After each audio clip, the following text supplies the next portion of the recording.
Good morning. I hope that your Wednesday is off to a good start. Mine is so far. It's a little chilly outside, so I'm in my real office this morning. Today is Ash Wednesday. In the life of the church, this is Ash Wednesday, the beginning of the season of Lent. In previous years, I've talked about what Lent is all about, what Ash Wednesday is, but I'm not going to do that so much today. But I do want to reflect for a couple of minutes on one of the lectionary passages for tonight. The lectionary, and I've described that as well, and go back to my YouTube channel, and there are playlists, and you can see what I've said about the lectionary, and also what I've said before about Ash Wednesday and Lent. The lectionary recommends Joel 2 and a few verses from Matthew chapter 6, the Sermon on the Mount, and then 2 Corinthians, the last little bit of chapter 5, and then the first 10 verses of chapter 6. And it's that passage from 2 Corinthians I want to just reflect on for a couple of minutes this morning.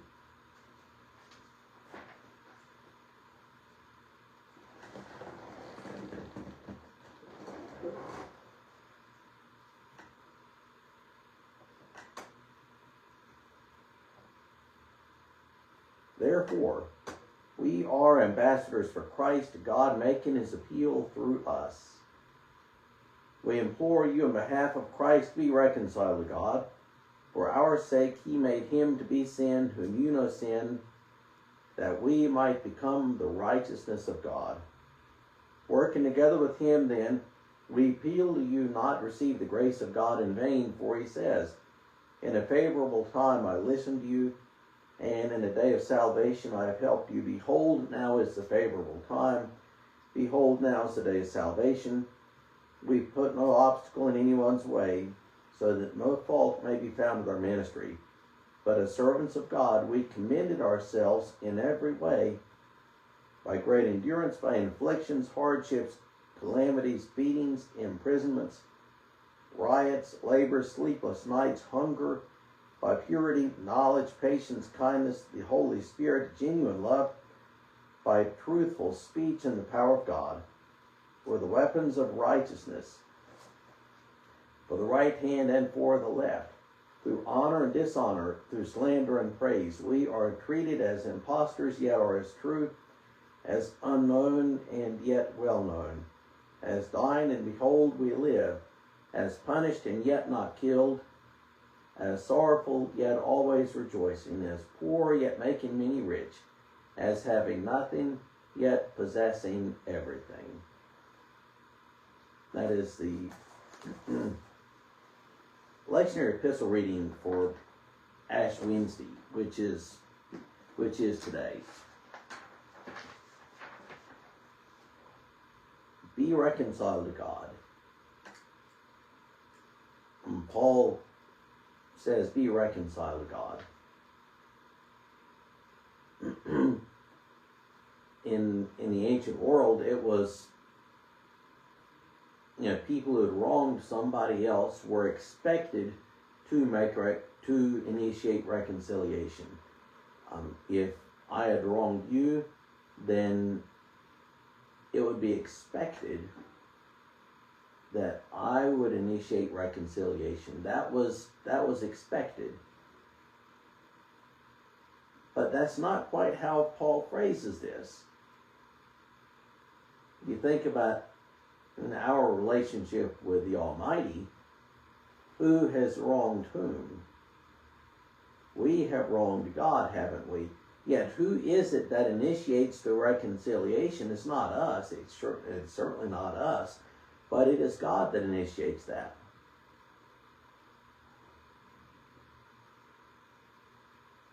We have wronged God, yet it is God who initiates the reconciliation with us. That, my friends, is grace. That is grace. And how does God initiate the reconciliation with us?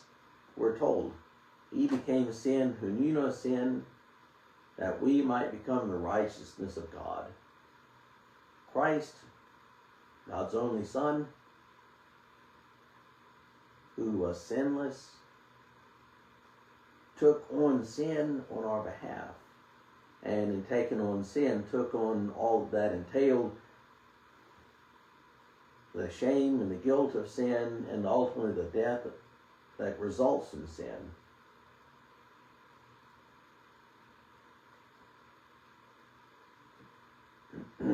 He became sin who knew no sin, so that we might become the righteousness of God.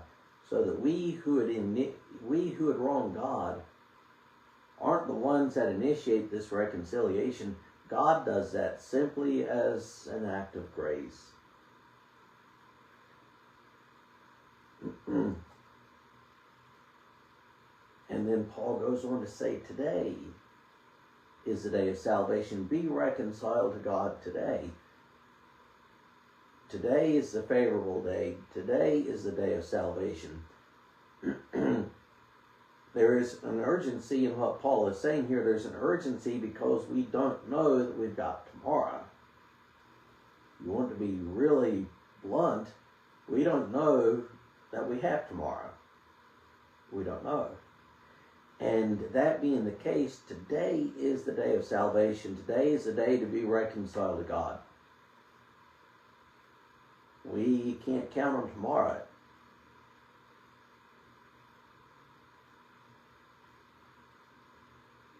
We are ambassadors for Christ. God making his appeal through us, Paul says. Be reconciled to God. Be reconciled to God. And you're not initiating this. And folks in Corinth, you're not initiating this. God is initiating this. All you do is receive it. Paul refers to don't receive the grace of God in vain. What does that mean? We can receive the grace of God simply in hearing. It has been done for us. Christ has come and he has suffered and died for us, rose from the dead for our salvation. But if we do nothing with that, then we've received it in vain. And here's the remarkable thing. Paul then gives what we might call as bona fides.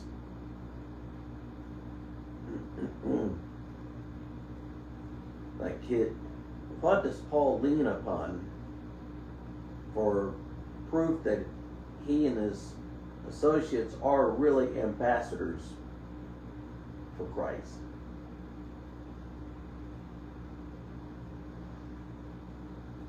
What's his proof? What's his evidence that they were ambassadors? Their evidence is that they've been slandered,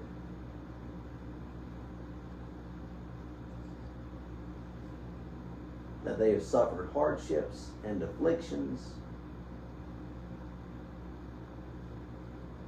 That is the proof. The proof that they were ambassadors for Christ here is that they have been slandered, is that they have suffered hardships. That's how they commend themselves. In the American church,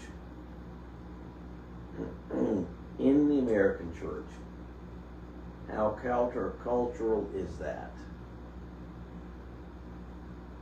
In the American church, how countercultural is it that Paul would say that suffering is the mark of his being an ambassador for Christ? That it is his suffering, hardships, and affliction and poverty, that is his mark of being an ambassador. Perhaps I'm totally off base, but I think that that really cuts against the grain for large portions of the American church, where, at least from my vantage point, what would be your mark of being an ambassador is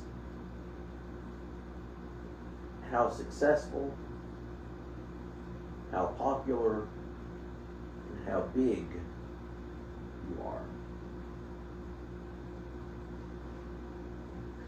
So today is the acceptable day of salvation. Be reconciled to God.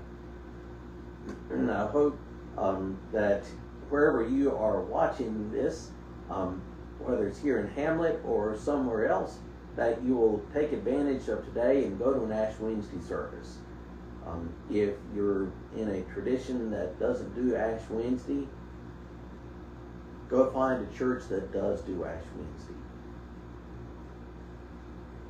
Today is the day to be reconciled to God. Today is the favorable day. Today is the day of salvation. So find yourself in Ash Wednesday service here in my little corner of the kingdom. We're doing a community Ash Wednesday service that'll be over at First Baptist Church here in Hamlet at 7 tonight. And I'll be preaching that, by the way. But wherever you are, find your way to an Ash Wednesday service today. In the words of Joel chapter 2, today is the day that we rend our hearts, not just our garments. Today is the day that we take stock of where we are and who we are and be reconciled to God. So today is the day of salvation. Today is the day to be reconciled to God. And this is a reconciliation that God initiates and we do not. A very appropriate way to begin the season of Lent. And I'll encourage you to think of what it is that you will give up for Lent. You may decide to fast for a day during each week during Lent.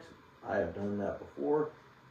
You could do fasting. You can abstain from this or that, whatever type of food or drink. You could abstain from social media or TV or whatever. I encourage you to do that.